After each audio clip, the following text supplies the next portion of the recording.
Sai solo che è successa a Ausa. O forse non successe mai e mai si inventano io. Giovanni era un site a via Soputia a via 4 aprile, vicino a Piazza Marina. Era un cristiano sempre ben vestito. Non sfaizoso, era sistemato. Si vedeva che maniava tessuto tutta innata. Occhialuna picchiera mensuo, un roggio un sacchetto con la catenina e i script con tacco che facevano rumore e nascita ammaronata. Certo, non era più un picciottietto Giovanni, ma travagliava perché ci piaceva. A Zacaterina invece aveva una paisicceria a via Paternosso. Certo, era un po' cammucciata, ma tutti in Palermo, turisti e non sapevano che a Zacaterina si trovavano i meglio cassate della città. Pure a Zacaterina era fatta vicchiarietta. Era nica, capite bianche come a chi delle nostre nonne, un bello falaro grande e bianco che ciura. Ci mancava qualche dente, ma rideva sempre quando passavano i clienti a trovarla. La putia di Giovanni era antecuzza ma bella. Aveva una bella poitta antica del legno e dove nessuna. Una con un manichino vissuto di tutto punto e là c'era un severevo tavoloni di Giovanni che non chini spingole e retagli. E se vedeva pure Giovanni mentre travagliava, con un lumino a occhio sempre addomato per fare se luce. A Zacaterina aveva la classica paisicceria all'antica, che pareva che ossai un fugno. Mattonelle tinciute a mano, belle bancone antiche di legno, chini di pescotta, cassate, cannole e frutta maittonana che pareva viera. Fora c'era una bella insignia antica ma ancora dignitosa con un nome della paisicceria. Nazza Caterina si chiamava. Usavano le cannelle, le menno, le luci e de cassate fresche si sentiva anzine e balate della vucceria.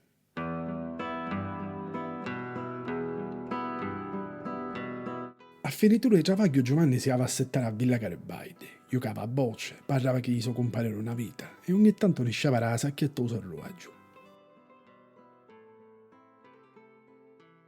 Con una mano lo tenia e con l'altra accarezzava. Ora rapeva lento, con un ghirita a sfiorare un bottone che la molla e rince. È come se la pia c'era a fotografare quando si maritò con Anna, l'amore della sua vita, che però già aveva assai non c'era più. E come scurava si aveva quel caraso caso o vicolo di Giave. A Zacaterina aveva sua casa proprio sopra la paisicceria e a finitura di travaglio si pigliava la siccità del ligno, si assettava fuori e parlava con i suoi vicini, la signora Melina e la signora Maria Luz, che dice che era di famiglia aristocratica caduta in disgrazia. Pure lui aveva arrestato sola. Suo marito, suo Meluzzo, era un bravo cristiano che aveva travagliato sempre e poi per tutta la vita e se ne aveva volato in cielo già sapendo quant'anni. A Zacaterina aveva sempre in capo una fotografia del suo Meluzzo che arrivava mentre stava pescando. Un giorno a Zacaterina c'era una commessa importante. I marchesi di Lazzarino, che stavano volati a Palazzo di Seri, avevano organizzato una festa grande e avevano ordinato una cassata di chidda importante. Mi raccomando, cara Caterina, una cassata buona e ben adornata. Non possiamo certo fare un gionzo di malafigura, rissava e chissà mentre si aggiustava la camicia esita. E a Zacaterina, pure senza denti, ci rileva. Dopo dia pigliò vita, a Zacaterina cominciò a impazzare anche il ricotta a zucchero e cioccolato pareva velluto, la frutta candita era tagliata a mestiere e la glassa del zucchero pareva un lenzuolo ricorrente di che buone.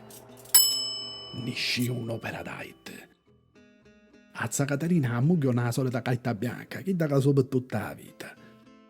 Scendiva a piedi sta cosuzza nica con il suo paccone grande, arrivò col suo Vittorio Emanuele, scendeva un sino calcio della vicaria vecchia, girò per Piazza Marina e come arrivò a Villa Garibaldi, s'era più cielo, un celluvio che dopo potente fuoco.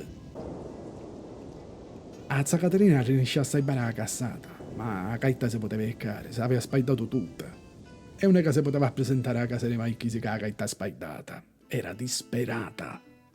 Nel frattempo passava da Giovanni, che aveva a Zacaterina hanno addoissato e si avvicinò per darci aiuto. Non si conosciano, però Giovanni era un bravo cristiano, un cristiano del cuore. Aveva in mano un bello pezzo di stoffa blu con richiami mediterranei gialli, bianchi e azzurri, un cepenzolo vuoto. Tenissi sai soffa, a mucchia a seccare, usaggio caparesciano, ma è sempre meglio di niente. A Zacaterina non sapeva che fare, ma peso per peso accettò. A mucchia cassata a nai soffa e si presentò nei Lazzarino.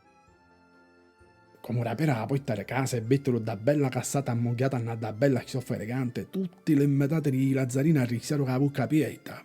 Che eleganza, che innovazione, che magnifica sorpresa! I nobili si affrontavano a parlare in siciliano, avevano tutte questa erbe che li caratterizzava.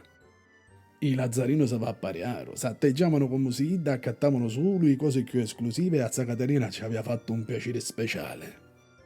Fu un successone, a Zia Caterina era confusa però bella contenta. A mattina troppo scappò per Piazza Marina, aveva a trovare Giovanni e ci aveva a contare tutto cose. A domandò ai cristiani e ci dissero non era potere Giovanni. Signor Giovanni, ci disse, lei non sa per l'aiuto che mi retta ieri. Fece una figura bellissima che i mai chiese tutte le imitate. Giovanni era contento, si vedeva che ci sentava più. Poi era pure uno che si bloccava e non ci ne uscivano le parole. Fu allora a Zia Caterina che ci disse, signor Giovanni, ma perché non travagliamo insieme? Io faccio i cassate, lei ci mette ai soffa e ne aspettiamo i ricavi. Giovanni fu contento e ci disse subito sì. Ogni mattina Giovanni si partiva, arrivava il 4 aprile, ci soffante mani e arrivava a via Petennoscio. A Zia Caterina già aveva cominciato che era scuro e Uciavo l'abbracciava tutto quartiere. Ogni mattina così. Insieme a quando Giovanni si adunò che il cuore ci aveva sempre più forte come si avvicinava a via Petennoscio. A vite in lontana da vicchiere da nica, con valaro bianco che ciura, mentre decorava una cassata come se si stesse pettando.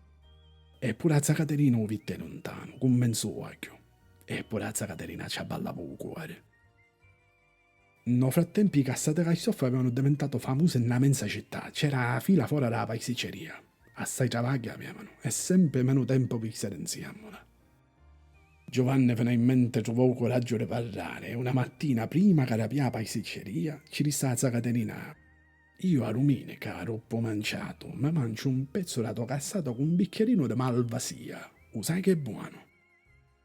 Caterina rideva, ma via travagliare non ci rispondeva. Giovanni allora pigliò il doppio coraggio e ci disse: io saccio che tu travagli assai. Ma se con di belle manuzze mi potesse fare una cassata nica per due cristiani, io te volessi invitare domenica a pranzo nei mia. E da domenica Zia Caterina e Giovanni non si saccano più. Continuano a fare i cassate che soffra per tutte i palermitane, ma soprattutto per i disissi. Quando soffre chi da giuisa, gli ingredienti si mescano sole.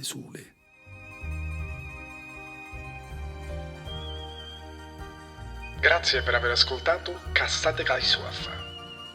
A Zia Caterina e Giovanni vi salutano.